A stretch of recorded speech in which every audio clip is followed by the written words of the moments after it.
अरे कहाँ लेकर जा रही हो? शाम होने वाली है, घर चलते हैं। माँ को पता लगा तो वो आज रोटी नहीं देंगी। अरे चलते हैं ना, थोड़ी सी दूर और। कुछ ही दिनों में तेरा विवाह है, उससे पहले कुछ दिन और मेरे साथ फूल तोड़ ले। उसके बाद तू तो अपनी ससुराल चली ही जाएगी। कितने फूल हैं यहाँ, इनको तोड़ ले। कहीं और जाने की क्या जरूरत है?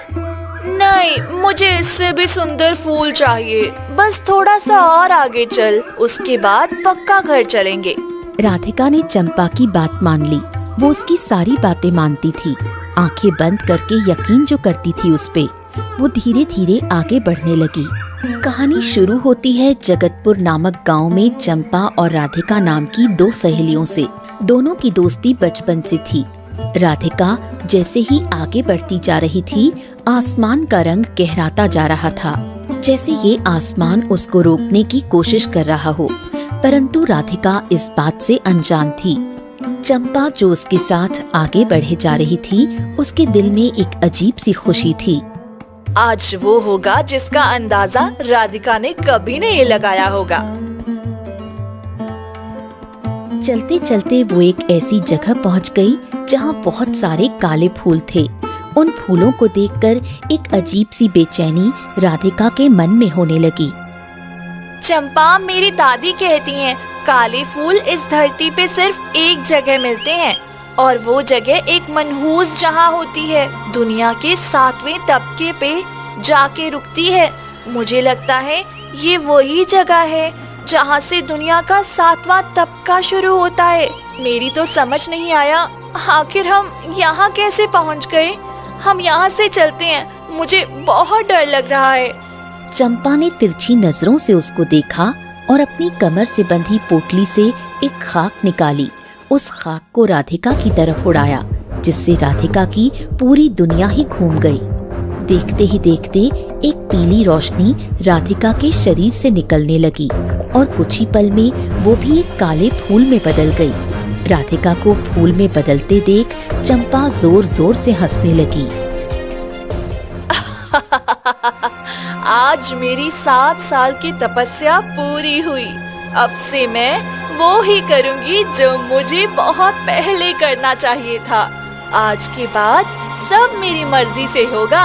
राधिका ने मेरी जिंदगी उजाड़ रखी थी, अब समय आ गया है वो सब छीन लेने का, जिस पे सिर्फ और सिर्फ मेरा हक है। ये सोचते हुए वो गांव की ओर चल दी।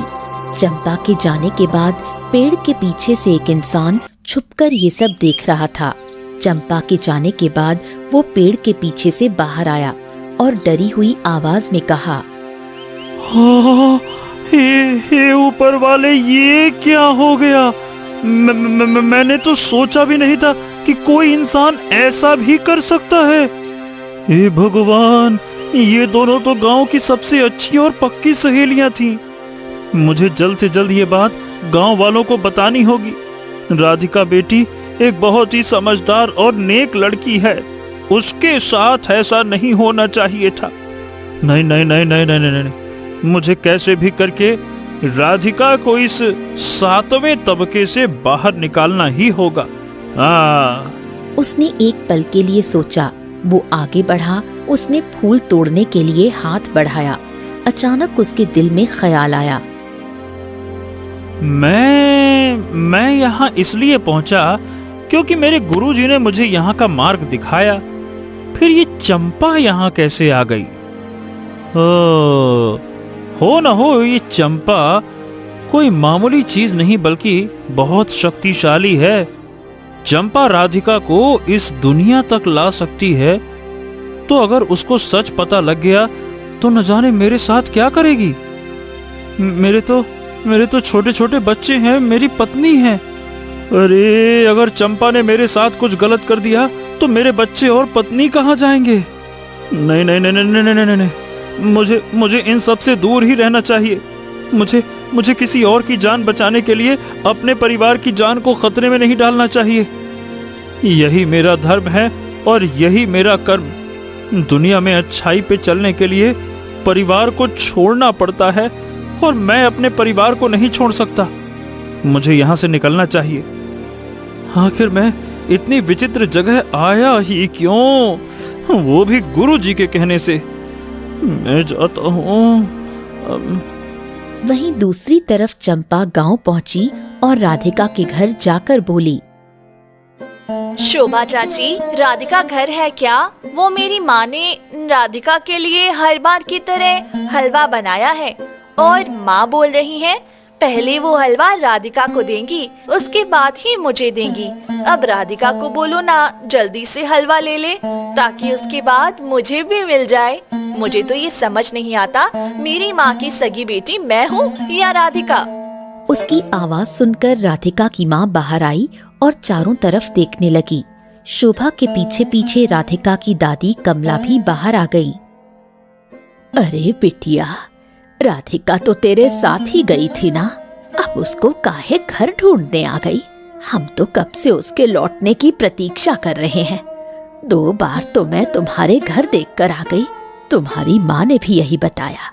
दोनों सहेलियां साथ में हर दिन की तरह फूल तोड़ने गई हैं। माँ जी, राधिका चंपा के साथ नहीं है तो फिर कहाँ गई?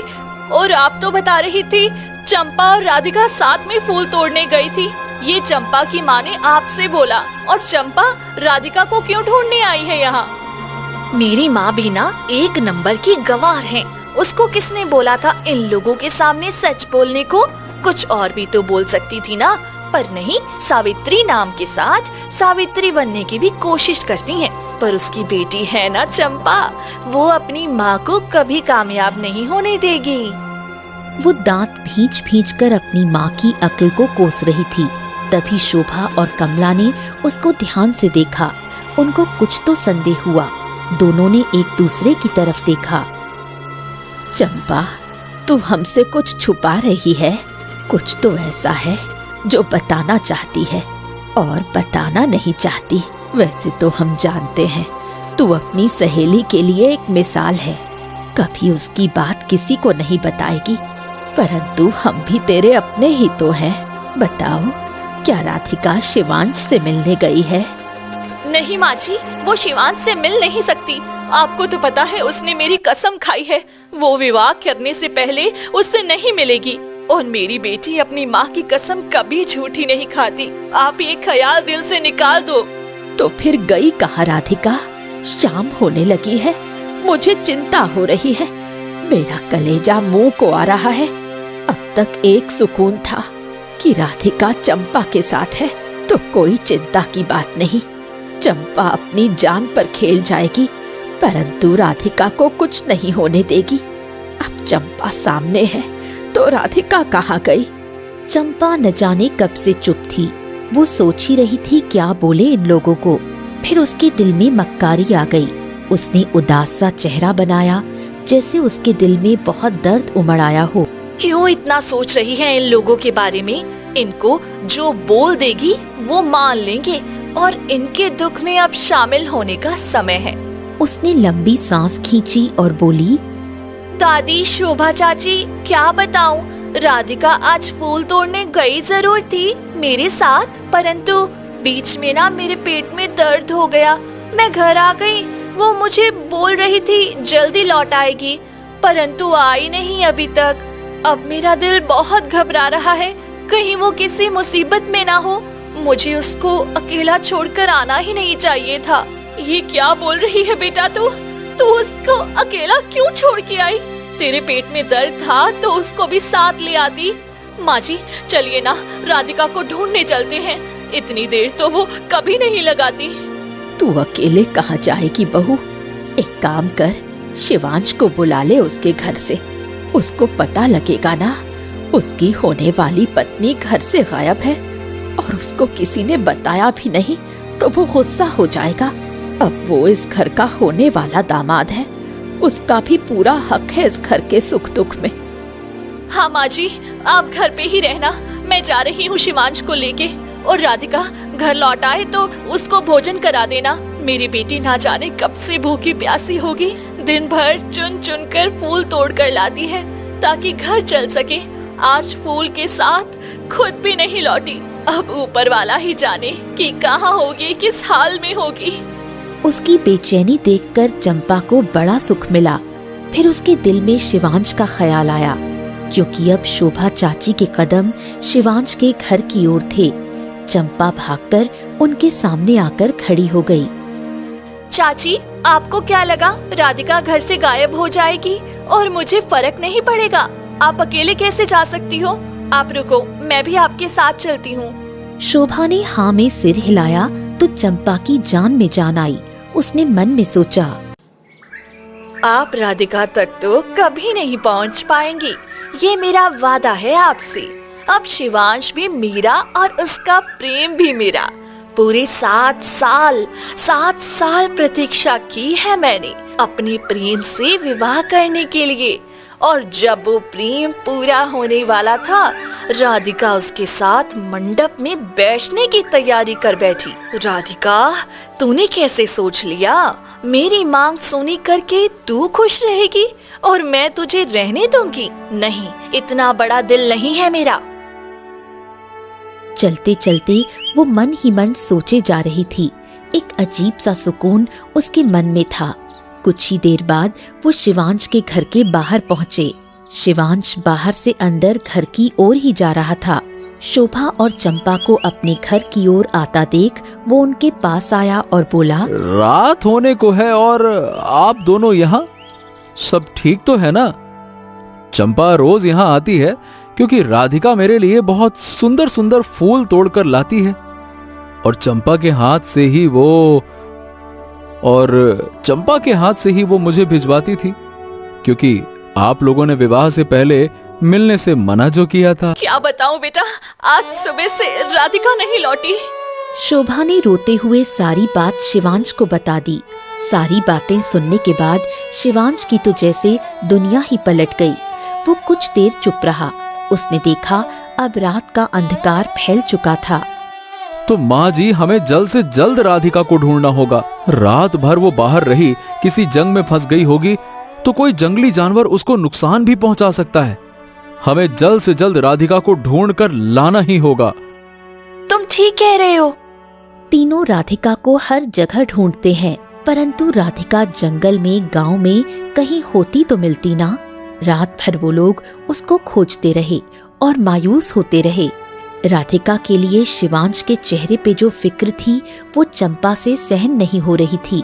फिर भी उसने अपने दिल को समझाते हुए कहा, बस थोड़ा सा और सब्र, उसके बाद शिवांश मेरा होगा हमेशा के लिए।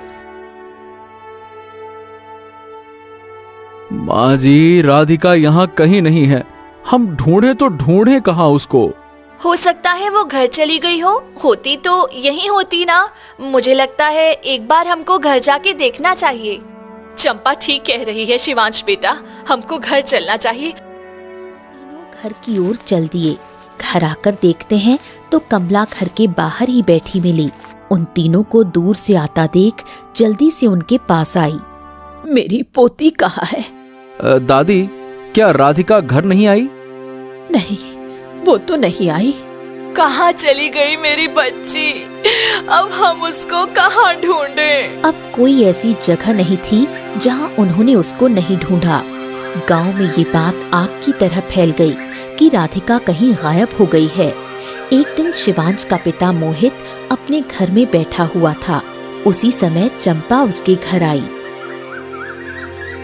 अरे आओ आओ आओ आओ बिटिया आओ, और बताओ कैसे आना हुआ?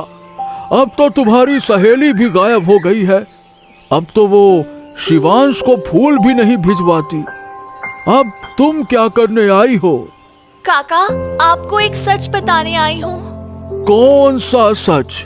आपकी होने वाली बहू मेरी पक्की सहेली थी, ये बात आपको पता है। पर क्या ये बात आपको पता है कि वो गायब नहीं हुई, भाग गई है जमींदार के छोटे भाई सुरेंद्र के साथ। अरे गांव में सुना था चोट चंपा को लगती है तो दर्द राधिका को होता है। राधिका को कांटा लगे तो मुंह से चीख चंपा के निकलती है। परंतु आज तो सब उल्टा हो रहा है। ये मैं क्या देख रहा हूँ चंपा? राधिका के बारे में ऐसा क्यों बोल रही हो? अरे आपको यकीन नहीं करना तो मत करो, जो सच है मैंने वो ही बताया। अब शिवांश तो ना खाने का ना पीने का। बहुत छोटे छोटे थे हम तीनों, जब से साथ में खेल के बड़े हुए। मेरी सहेली भाग गई, दूसरा उसके गम में मर रहा है, ये भी तो मैं नहीं देख सकती। राधिका को जरा कोई अपनी जबान से कुछ कह कर दिखाए, मैं उसकी जुबान ना खींच लूं। बस मैं तो ये बोल रही थी, आज से ठीक 9 दिन बाद शिवांश और राधिका का विवाह था। राधिका तब तक लौट के नहीं आई तो गांव वाले क्या सोचेंगे शिवांश के बारे में। उससे पहले गांव वाले कुछ सोचें, आप शिवांश का विवाह कहीं और करवा दो। मोहित दिमाग से कम और लोगों की बातों के डर के कारण ज्यादा सोचने वाला इंसान था। चंपा अपनी बात कहकर वहाँ से निकल गई। मोहित के घर के बाहर खड़ी एक औरत सुमन ये सब सुन रही थी और इसलिए चंपा ने ऊंची आवाज में कहा था ताकि वो औरत सुने। चंपा तीर छोड़कर वहाँ से निकल गई, क्योंकि वो अच्छे से जान गई थी अब इस गांव में क्या होने वाला है। चंपा के जाने के बाद मोहित सोच में पड़ गया।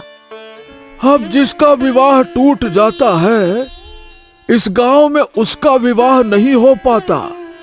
ये इस गांव की परंपरा है। अब कौन करेगा मेरे बेटे से विवाह? यदि 9 दिन हो गए तो बात बहुत बिगड़ जाएगी। मुझे 9 दिन से पहले कुछ सोचना होगा। वहीं सुमन एक घर से दूसरे घर गई और सबके कान में ये बात बोलती चली गई कि राधिका किसी के साथ भाग गई। वहीं उधर राधिका अब फूल में बदल चुकी थी। वो रात दिन कांटों से लड़ती। जो कांटे फूल की रखवाली करते हैं, वही फूल उस राधिका बने काले फूल को हर पल एक नई मौत दे रहे थे। सुबह जैसे ही रोशनी पड़ती काले राधिका फूल पर, तो वो खिल जाता था। उसके सारे जख्म खुद भर जाते थे। मेरे बेटे ने कहा था कि उसको एक काला फूल चाहिए। हाँ, आज मुझे काले फूल की तलाश में 21 दिन हो गए, अब जाकर मुझे ये काला फूल मिला। अब तोड़ ही लेता हूँ। इसको मेरे गुरु ने मुझे सही बताया था कि काला फूल वही मिलेगा जहाँ आसपास कोई परिंदा या जानवर नहीं होगा। वैसे कोई तो विचित्र बात है इस जगह में, जहाँ ना कोई परिंदा आता है ना ही जानवर। खैर, मुझे क्या, मुझे तो काला फूल चाहिए था जो अब मुझे मिल गया। अब इससे पहले कि देरी हो जाए, मुझे ये फूल तोड़ना ही होगा। आज इतने दिन बाद मैं इस फूल से आजाद हो जाऊंगी, अपने घर वालों से मिल सकूंगी। सुमित ने जैसे ही राधिका काले फूल को तोड़ने की कोशिश की, तभी एक बिजली का सा झटका उसके शरीर में लगा। पल भर में उसके शरीर ने तेज आग पकड़ ली और वो जलकर राख हो गया। उसके जलने के बाद राधिका काले फूल की आंखें फटी की फटी रह गईं। ये क्या, इस आदमी ने मुझे फूल से आजाद करने की कोशिश की और ये खुद ही जल गया। मेरी आखिरी उम्मीद भी टूट गई। अब मैं क्या करूं? आज तक मैं इस दुनिया के 7वें तबके पे किसी इंसान के आने की प्रतीक्षा कर रही थी, परंतु यहाँ इतने दिनों में मैंने बस 2 मनुष्य देखे, जो एक देखकर भाग गया, दूसरे ने मुझे तोड़ने की कोशिश की तो खुद ही जलकर राख हो गया। अब मैं क्या करूं? कैसे आजाद हूँ इस फूल से? अब तो मेरी आखिरी उम्मीद भी टूट गई। आखिर ये सब चंपा ने क्यों किया? क्या कमी रह गई थी मेरे रिश्ते निभाने में? उसको अगर कुछ चाहिए था तो मुझसे मांग लिया होता ना। मैं खुशी खुशी अपनी जान भी उसको दे देती, परंतु मुझ पे यकीन ही नहीं था, इसीलिए उसने मुझे इस दुनिया में कैद कर दिया। मुझे मेरे प्रेम से, मेरी माँ से, दादी से, सबसे दूर कर दिया। क्या हाल होगा मेरे घर वालों का मेरे बिना? और शिवांश, उससे तो मेरी शादी थी ना। कल को अगर समय पर हमारा विवाह नहीं हुआ तो अनर्थ हो जाएगा। उधर दूसरी तरफ शिवांश जैसे अब हार चुका था। मोहित उसके पिता शिवांश के पास आए और बोले, तुम्हारा विवाह अब कभी नहीं हो सकता, क्योंकि कल को तुम्हारा और राधिका का विवाह था।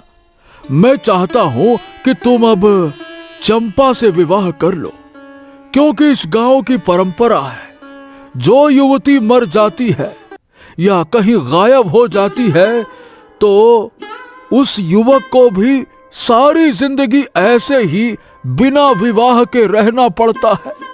परंतु तुमने देखा ना, पूरा गांव राधिका को यही बोल रहा है कि राधिका किसी के साथ भाग गई। मैं बात करूंगा गांव की पंचायत से। अब राधिका भाग गई तो इसमें मेरे पुत्र की तो कोई गलती नहीं है ना, है? मर जाती राधिका तो फिर भी अपने पुत्र को बिठा सकता था सारी जिंदगी। अब बेटा, सारी जिंदगी ऐसे ही ये भागे हुए इंसान का क्या शोक मनाए, है ना? शिवांश ने अपने पिताजी की बात को गौर से सुना और अगले ही पल उसने खुश होकर कहा, ठीक है पिताजी, आप कर दीजिए मेरा विवाह चंपा से। और मैं और राधिका बचपन में साथ ही खेल के बड़े हुए। राधिका से विवाह हो या चंपा से, बात तो एक ही है। मोहित को बिल्कुल यकीन नहीं था कि वो इतनी जल्दी मान जाएगा, परंतु उन्होंने ज्यादा नहीं सोचा। ऐसे ही चंपा और शिवांश का रिश्ता तय हो गया। चंपा अब बहुत खुश थी। उसने जो सोचा था वो हो गया था।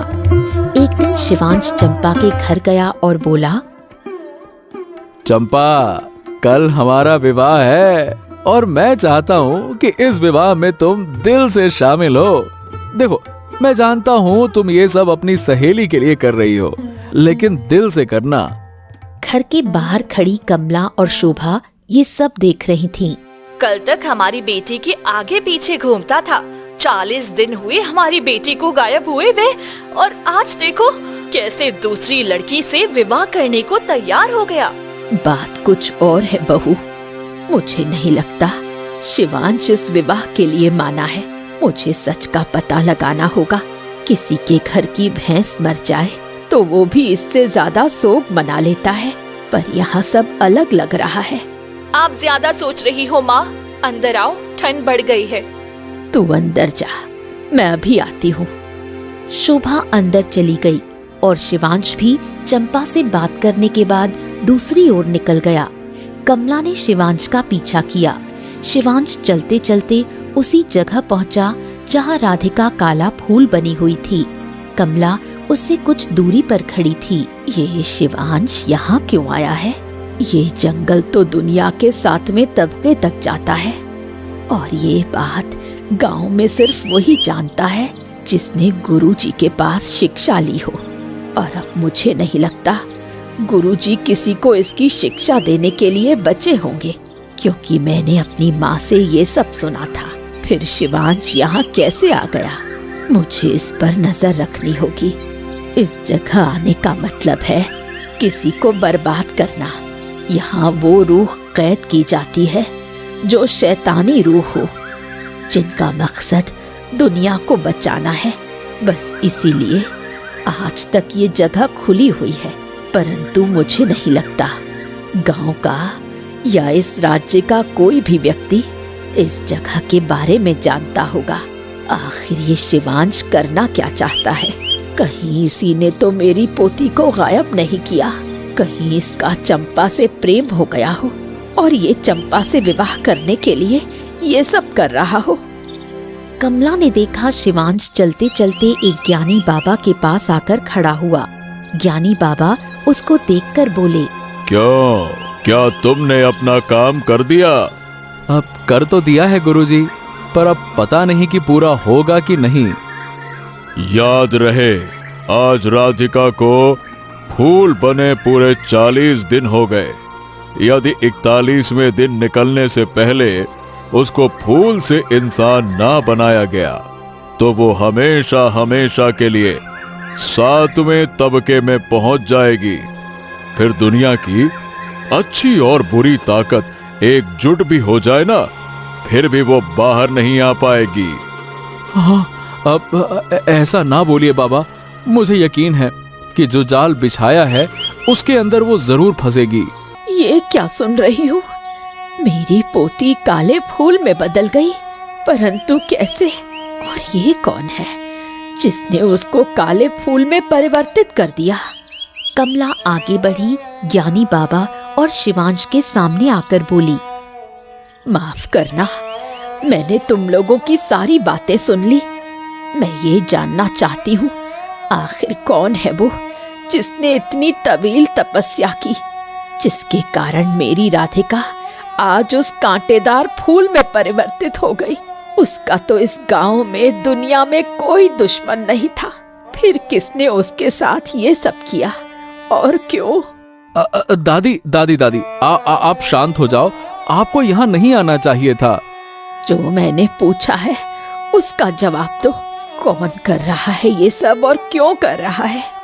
ये सब चंपा ने किया। वो कैसे कर सकती है? ये काले फूल का रहस्य तो बहुत पहले ही खत्म हो चुका था। मेरी माँ ने भी इसकी शिक्षा ली थी, परंतु लोग इसका इस्तेमाल गलत तरीके से करने लगे तो 100 वर्षों पहले इसको बंद कर दिया था। आप तो जानती हो सब कुछ। जिस ज्ञानी बाबा से आपकी माँ ने शिक्षा ली वो मेरे पिता थे। उन्होंने मुझे भी ये सब सिखाया। मैं किसी को इसकी शिक्षा नहीं देता था। फिर एक दिन बाबा जी, बाबा जी, बाबा जी, आज मैंने एक लड़की को और दूसरी लड़की को फूल में बदलते देखा। सच कहूं तो मैं उस लड़की को आजाद करना चाहता था, परंतु मैं डर गया था और उसको वहीं छोड़ आया। गुरुजी, आप तो महान हैं, आप उसे बचा लीजिए ना। वो लड़की राधिका हमारे ही गांव की है और यही बात बोलने के लिए मैं 70 कोस पैदल चलकर आया हूँ। अब एक इंसान दूसरे इंसान को दुख में नहीं देख सकता। बचा लीजिए ना। हो, ये तो अनर्थ हो गया। ये तो काल दर्पण तंत्र विद्या है, और ये विद्या कैसे कर सकता है कोई? गुरुजी, ये कैसे हो सकता है? चंपा ने खुद उसको काले फूल में परिवर्तित किया, वो उसको क्यों भला उससे बाहर निकालेगी? आप सोचिए ना। बस अब यही तो सोचना है, क्योंकि हमें लगता है चंपा ने 7 साल किसी ऐसे इंसान से शिक्षा प्राप्त की है जिसने काल दर्पण तंत्र को अच्छे से मन से सीखा और फिर उसका दुरुपयोग किया। और तब मैं इस गांव में आया और मैंने देखा कि शिवांश राधिका को बहुत प्रेम करता है। तब मैंने उसको बोला वो चंपा के साथ विवाह के लिए तैयार हो जाए और किसी तरह उससे राधिका की रूह को आजाद कराए, क्योंकि इसके सिवा और कोई रास्ता नहीं था। और आज ये आखिरी रात है राधिका को आजाद करने की, क्योंकि आप तो जानते ही हो इस जगह सारी वो शक्तियां कैद हैं जो शक्तियां शैतानी हैं। कुछ दिन पहले एक बच्चे के अंदर शैतानी शक्तियां समा गई थीं और वो अपने बेटे के लिए उसी तांत्रिक के पास गया था और उस तांत्रिक ने उसको काले फूल तोड़ने के लिए कहा, क्योंकि उससे वो अमीर आदमी मर जाता और उस तांत्रिक को फूल के अंदर किसी मरे हुए आदमी की रूह मिल जाती। इतना सब हो गया और मुझे पता तक नहीं लगा। मैं शिवांश को ही गलत समझती रही। शिवांश बेटा, मुझे माफ कर दो। तुमने अपने प्रेम के लिए अपनी जान तक दांव पर लगा दी। तुमने सोचा है इस समय वो तांत्रिक के नक्शे कदम पर चल रही है। उसके पास बहुत सारी शक्ति है। उसने तुमको कोई नुकसान पहुंचा दिया तो क्या होगा? दादी, प्रेम के लिए मर भी गया तो कोई चिंता की बात नहीं ना। अब बस राधिका ठीक हो जाए। कुछ ही देर में रात गहरी हो गई। रात होते ही चंपा उसी जगह आई। तीनों ने एक दूसरे को इशारा किया और झाड़ियों में छुप गए। चंपा राधिका बनी फूल के पास आई और बोली, मेरी प्यारी बचपन की सहेली, तुझे एक बात बताने आई हूँ। कल मेरा और शिवांश का विवाह भी है और तेरी जिंदगी का आखिरी दिन। तो सोचा तुझे तेरी आंखों से दिखा देती हूँ मीरा और शिवांश का विवाह। तू भी क्या याद रखेगी? आज मैं एक रात की मोहलत लेके आई हूँ अपने तांत्रिक गुरु से। आज रात मैं तुझे अपने घर रखूंगी और तुझे एहसास दिलाऊंगी कि सामने से जो प्यार को खोने का डर होता है वो कैसा होता है। तुझे पता है 7 साल तक मैंने पूरी रात इबादत की है अपने गुरु की, तब जाके आज मैं यहाँ तक पहुँची। वैसे तुझको एक बात बताऊं, आज शिवांश आया था मेरे पास, बोल रहा था राधिका नहीं चाहती थी कभी हमारा विवाह हो और शिवांश हमेशा से मुझसे ही प्रेम करता था। उसने तुमसे विवाह करने के लिए सिर्फ इसीलिए हाँ की क्योंकि तुम गरीब थी, अकेली 3 औरतें थी घर में। वो सिर्फ तुम्हारा ख्याल रखना चाहता था। अगर मुझे पता होता कि वो मुझसे ही हमेशा से प्रेम करता है तो मुझे ये सब करने की जरूरत ही नहीं होती। चलो कोई बात नहीं, परंतु मैं शिवांश की आखिरी ख्वाहिश तो पूरी करूंगी। वो आज बोल रहा था कितना अच्छा होता अगर आज तुम अपनी आंखों से हमारा विवाह होते देख पाती। तो मैं आज तुमको दिखाऊंगी अपना विवाह होते हुए। चंपा ने फूल तोड़ लिया। शिवांश, कमला और ज्ञानी बाबा ने सुकून की सांस ली। फूल लेकर चंपा घर आ गई। उसने घर के अंदर फूल रख दिया। राधिका बुरी तरह रो रही थी, परंतु कुछ बोल नहीं पा रही थी। चंपा उसको खाट के नीचे रखकर सो गई। उसके सोने के बाद शिवांश ने कहा,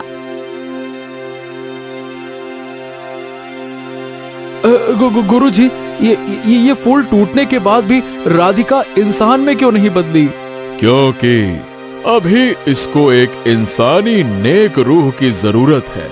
यदि ऐसा नहीं हुआ तो ये कभी इंसान नहीं बन पाएगी। अरे लेकिन आप तो बोल रहे थे कि चंपा ने उसको अपने हाथों से तोड़ा, तो फिर सब ठीक हो जाएगा। कोई और उसको हाथ लगाता तो जल जाता, परंतु चंपा की शक्ति बहुत गहरी है। इसके लिए किसी को तो कुर्बानी देनी होगी ना। ओ, अब मैं समझ गया मुझे क्या करना है। उसने जैसे ही ज्ञानी बाबा के पास रखी तलवार उठाने की कोशिश की, तभी कमला ने वो तलवार उठाकर अपने पेट के आर पार कर दी। कमला एक रोशनी बनकर गायब हो गई और राधिका उस फूल से आजाद हो गई। चंपा उठ के बैठ गई। ये सब कैसे हुआ? बुरे काम का नतीजा बुरा ही होता है। छल हुआ है मेरे साथ। मैं तुमको छोड़ूंगी नहीं। तुम जानते नहीं अभी मेरी शक्तियों के बारे में। ज्ञानी बाबा ने अपनी जादुई तलवार उसकी ओर कर दी। उस तलवार में से बिजली निकली और चंपा की सारी शक्तियाँ उस तलवार में कैद हो गईं। वो कमजोर होकर जमीन पर बैठ गई। शिवांश, तुम ठीक हो? हाँ, राधिका हमारा प्रेम जीत गया, परंतु दादी को अपनी जान देनी पड़ी। राधिका, जान देनी पड़ी। मेरी दादी